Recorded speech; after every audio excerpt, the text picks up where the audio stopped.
Hello and welcome back to Down the Track. And it's the end of day four in the second Ashes Test at the Adelaide Oval. And Australia on top just needs 6 wickets now. England 82 for four, chasing 468. A massive target there. And I thought that England bowled well today. They started off the day very well, picking up wickets. Josh Butler had a very mixed bag behind the stumps, taking some spectacular catches and dropping some simple catches as well. But they picked away at the wickets with that partnership between Labuschagne and Travis Head. I think that was a bit of a match. I wouldn't say match turning, but I think that kind of locked in the game for Australia. They stretched the lead, past 450, and the target is now an enormous one. A really good partnership there. Labuschagne has been in outstanding form.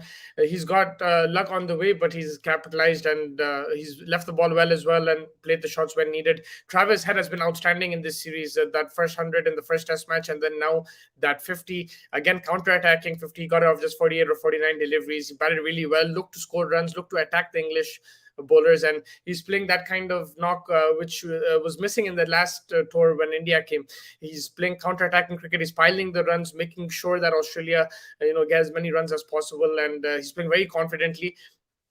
He hasn't had the best of times in the Australian team, but right now he's playing that kind of counter-attacking innings, which we have seen from past Australian teams, whether it's Simons, Gilchrist, these type of players. And I'm not comparing them, but it's that style of cricket which Australia are known for. Even if they're 30 for 4, 40 for 4, someone comes in and looks to score runs, not just looks to survive. And that's what Travis Head is doing.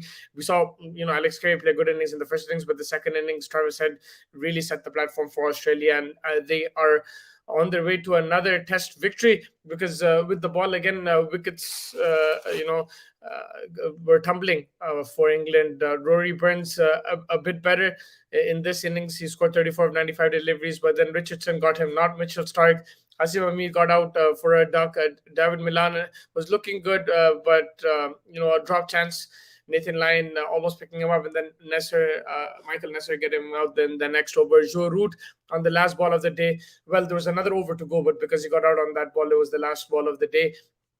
He was set up beautifully by Stark. Stark bounced him, hit him in the in the, what do you call it, the private area. They were calling it the abdominal, but it was the box area where he got hit. He was roughened up, on the shoulder as well. Some really good bouncers, but all in all, a very good spell from Stark, and he really set up Joe Root and then bowled that full delivery and got the edge. That's exactly what was needed for Australia, and very good bowling. I have to praise Mitchell Stark. He's got a lot of criticism. He's copped a lot of criticism in the last couple of years, but I think, and rightly so, but I think the way he's come and improved, respect to him there. He's led this attack very well.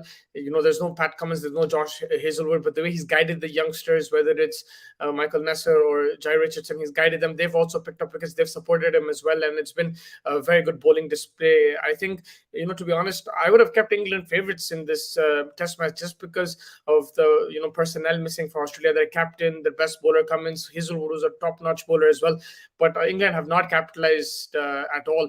They've been sloppy in the field with the bat. They've made mistakes as well, and Australia have been all over them in this Test match and the series so far as well. So things not looking good for England. They have another day to survive, but only 6 wickets in hand. Ben Stokes is there at the crease. He'll be joined by Ollie Pope. Then there's only Josh Butler, Chris Wokes to go. Aldi Robinson, Kev Batavich, Stuart Broad, and Anderson. You're looking at the tail. So I think this match will be wrapped up just before or after lunch, or tea, you would say, because it's a day-night game, the first session, and then after. And yeah, I think Australia will go 2 up, barring a miracle. Like Ben Stokes is still there, so I don't really want to say much. I said last time in 2019 that the game was over, but Ben Stokes came and finished it off. But it just realistically, these are away conditions. Australia, I don't think will make those mistakes again. Nathan Lyon, in particular, is looking good. He's getting the ball to bounce, getting the ball to turn as well. It's not going to be easy to play him. He will produce wicket-taking deliveries. Unfortunate drop catch from Steve Smith off his bowling, but I think they will take their catches tomorrow, and there will be plenty of more chances to do that. So yeah, Australia firm favourites. Tomorrow, the player to watch out for will be Nathan Lyon, in my opinion. I think he's bowling pretty well with that pink ball. And the player of the day today, there's plenty. You could go Mitchell Stark, you could go Nesser, you could go Jai Richardson, you could go Line, but I'm going to go with Travis Head. I think he just came with Labuschagne, put up a good partnership, made sure that he, supported the well-set Labuschagne and took Australia to an excellent total. So I think he's my player of the day.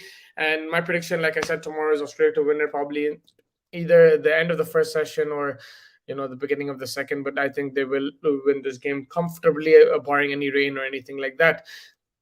England will have to pull up their socks. This is going one-sided. The series, it might be a clean sweep.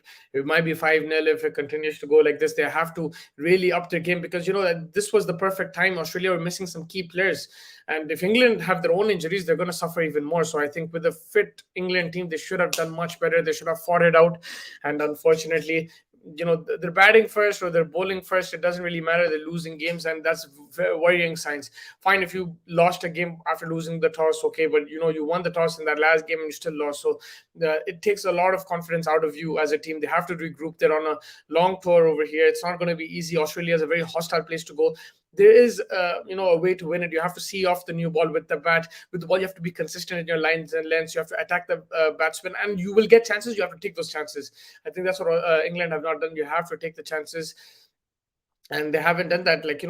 It's not just at the toss. You saw India losing the toss a couple of times and they still drew or won matches. They fought it out. And England do have players. They have Ben Stokes, they have Butler, they have Joe Root. They have these players who can fight it out, but no one is performing. Nobody is stepping up to the plate. And when they do get a good start, they're not converting that into a big score, whether it's Malan, whether it's Root. They've gotten into the 80s, 60s at times, but they haven't converted that into a big 100. So that's something they will have to learn and improve going into that next Boxing Day test match, which is going to be a big test match. But yeah, right now the series is one-sided. Unfortunately, we want to see a fight from England. We're not seeing it. Today there was glimpses with the ball, but a tad too late in that first innings, missing those chances, bowling no balls, dropping catches. That's something that they will have to work on and be very more. They have to be much more disciplined. You take your chances in Australia, you will have a chance. So, yeah, I think that wraps it up. It's been an excellent day for Australia, an excellent series so far for them. And I think they'll wrap it up and make it 2-0 tomorrow with 3 games to play. So, yeah, all Australia right now at the moment. Hopefully, we see a fight from England. If not tomorrow, at least in the third test. Until then, take care. Thank you so much for joining me.